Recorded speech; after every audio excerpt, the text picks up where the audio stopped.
اعوذ باللہ من الشیطان الرجیم بسم اللہ الرحمن الرحیم۔ جب کسی قوم میں ناانصافی، بے راہ روی حد سے بڑھ جائے، لوگ گناہ کرنے سے نہ ڈریں اور نت نئے گناہ ایجاد کریں تو تاریخ گواہ ہے کہ عذاب اس قوم کا مقدر بن جاتا ہے۔ آج بھی ایک ایسی ہی قوم زیر بحث ہے کہ جس نے نئے اور انوکھے گناہ ایجاد کیے، جس کی وجہ سے اللہ تعالیٰ ان کو ایک ایسے انوکھے طریقے سے عذاب دیتا ہے کہ وہ قوم اور پورا شہر آج بھی عبرت کا نشان ہے۔ ناظرین کرام، 79 عیسوی میں موجودہ اٹلی اور اس وقت کی رومن سلطنت پر ایک انتہائی جدید اور ترقی یافتہ شہر آباد تھا۔ اس شہر کو حضرت داؤد علیہ السلام کے زمانے میں آباد کیا گیا۔ آباد ہونے کے کچھ ہی عرصے بعد یہ رومن امپائر کا عظیم شہر بن گیا۔ پھر اس شہر نے ترقی کی ایسی منازل طے کی کہ یہ اس وقت کی دنیا کے عظیم ترین شہروں میں شمار ہونے لگا۔ ناظرین کرام، تاریخ دان لکھتے ہیں کہ اس کی کل آبادی صرف 20,000 تھی۔ اپنے دور میں یہ دنیا کا انتہائی جدید ترین اور تہذیب یافتہ شہر تھا۔ اس شہر کی عمارات بہترین نقشوں اور پختہ اینٹوں کی حامل تھی، جبکہ شہر کا نکاسی آب کا نظام بھی بہترین تھا۔ یہ بہت خوبصورت شہر تھا اور شہر کے تقریباً تمام گھر ہی 2 منزلہ عمارتوں پر مشتمل تھے۔ سڑکیں اور پتھروں سے پختہ راستے انہوں نے بنا رکھے تھے۔ شہر میں محلات، تالاب، بازار، کبہ خانے اور عشرت کدے موجود تھے۔ شہر میں گرم پانی کے چشموں، جھرنوں، پھلدار درختوں اور دودھ دینے والے جانوروں کی بھی کافی کثرت تھی۔ ہیرے جواہرات اور سونا یہاں بہت زیادہ موجود تھا۔ یہاں کے بیشتر لوگ رئیس تھے۔ یہ قوم جادو اور توہم پرستی میں بھی مبتلا تھی۔ اس شہر میں عبادت گاہیں، لائبریریاں، کھیل کے میدان اور عوامی مراکز بھی موجود تھے۔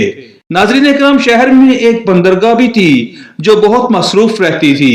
یہاں سے شراب، مچھلیوں، پھلوں اور زیتون کی تجارت ہوتی تھی۔ اس جدید شہر میں تھیٹر بھی موجود تھے۔ کسی کے وہم و گمان میں بھی نہیں تھا کہ یہ ہنستا بستا شہر ایک دن عبرت کا نشان بن جائے گا۔ آخر پھر ایسا کیا گناہ تھا کہ اس شہر کا نام و نشان ہی اللہ تعالیٰ نے 2000 سال تک کے لیے مٹا دیا۔ بے شک اس شہر کے مکینوں کو اللہ تعالیٰ نے خوشحالی سے نواز رکھا تھا، لیکن اس شہر کے لوگوں نے گناہوں کی وہ بنیاد رکھی کہ جس کی وجہ سے اس شہر کو دستے قدرت نے نہ صرف قصہ ماضی بنا دیا بلکہ وہ آنے والی نسلوں کے لیے ایک عبرت بھی بن گیا۔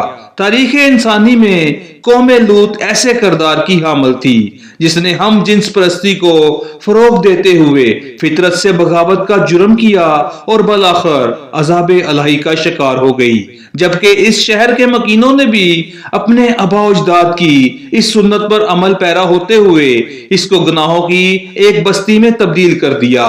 کبھی اس شہر کی پہچان تجارت اور صنعت تھی، لیکن پھر یہ آزاد گناہوں کا شہر بن گیا جہاں لوگ گناہ کرنے کے لیے آتے تھے۔ پومئی شہر کے لوگ ایسے گناہوں میں ملوث ہو گئے کہ اگر قوم لوط بھی دیکھتی تو شرما جاتی۔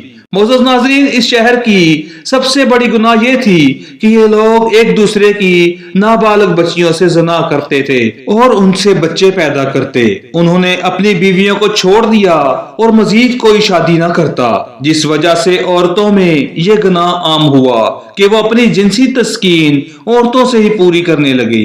یہاں تک اس شہر کی عورتیں جانوروں سے بھی جنسی تسکین حاصل کرنے لگی۔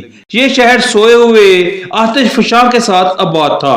جب ان میں یہ گناہ عام ہوا تو پھر زلزلہ آیا، لیکن لوگ معمول کے مطابق کاموں میں لگے رہے۔ پھر دوبارہ زلزلہ آیا اور آتش فشاں پھٹ گیا، جس سے پومئی شہر پر پتھروں کی برسات ہونے لگی۔ ویساوس نامی اس پہاڑ سے لاوا اتنی مقدار میں نکلا کہ پورے شہر میں پھیل گیا۔ تاریخ دان حیران ہیں کہ یہ سب اتنی جلدی میں ہوا کہ یہ لوگ اپنے مکانوں سے بھی نہ نکل سکے۔ آتش فشاں سے دھواں اور گیس نکلنے لگی اور پورے شہر میں پھیل گئی، جس سے لوگوں کے لیے سانس لینا دشوار ہو گیا۔ ساتھ ہی آتش فشاں کے دانے نے لاوا اگلنا شروع کر دیا اور یہ شہر لاوے کی تہوں تلے دب گیا۔ لاوا کئی کلومیٹر تک پھیل گیا اور اس کی موٹائی 3 میٹر سے بھی زائد تھی۔ اس آتش فشاں کی اونچائی 1280 میٹر تھی۔ اس کی راکھ اور لاوا پومپئی سے دوسرے شہروں سٹابی اور نیو سر تک پھیل گیا۔ صدیوں تک یہ شہر دنیا کی نظروں سے اوجھل رہا۔ پھر 1748 میں شہر حادثاتی طور پر تب ایجاد ہوا جب ایک اٹلی کے کسان نے اس بنجر زمین پر پانی کی تلاش شروع کی۔ کنواں کھودتے وقت اسے کچھ نواردات ملے جس پر اس نے فوراً آثار قدیمہ کو اطلاع دی اور پھر 2000 سال پہلے اس تباہ ہونے والے شہر کی کھدائی شروع ہوئی۔ کھدائی کرتے کرتے اٹلی کی آثار قدیمہ کے بہت سے لوگ مسلمان بھی ہوئے۔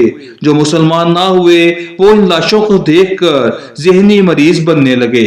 اس شہر کی کھدائی سے بہت سے نوادرات ملے جن میں ہیرے، موتی، مجسمے اور جادو میں استعمال ہونے والی اشیاء بھی شامل تھی۔ لیکن سب سے دہلا دینے والی چیز ان لوگوں کی لاشیں اور کھوپڑیاں تھی جو راکھ، گیس اور لاوے کی وجہ سے اپنے ہی گھروں کے ملبے تلے دب گئے۔ حیرانی کی بات تو یہ ہے کہ 22 فٹ کی کھدائی کے بعد کل 1200 لاشوں میں سے 420 لاشیں خواتین کی ایسی حالت میں ملی کہ وہ ایک دوسرے سے لپٹی ہوئی ہیں، اور یہ 420 پتھر کی لاشیں شہر کے سب سے بڑے ہال کے تہ خانے سے ملی، اور یہ سب پتھر کی لاشیں ہیں، جس سے ثابت ہوتا ہے کہ ان لوگوں نے شہر کے بیچوں بیچ عورتوں کے لیے ایک ہال بنا رکھا تھا جس میں عورتیں دوسری عورتوں سے جنسی تسکین حاصل کرتی تھی۔ یہ شہر اب یونیسکو کے ثقافتی ورثے کا حصہ بن چکا ہے اور ہم سب کے لیے عبرت کا مقام ہے، خاص کر اہل یورپ کے لیے جو کہ آج کل پھر نت نئے گناہوں کو ایجاد کر رہے ہیں۔ اور حیرت تو یہ ہے کہ ہم مسلمان بھی ان کے پیچھے لگ کر نئے نئے طریقوں سے گناہوں میں ملوث ہو رہے ہیں۔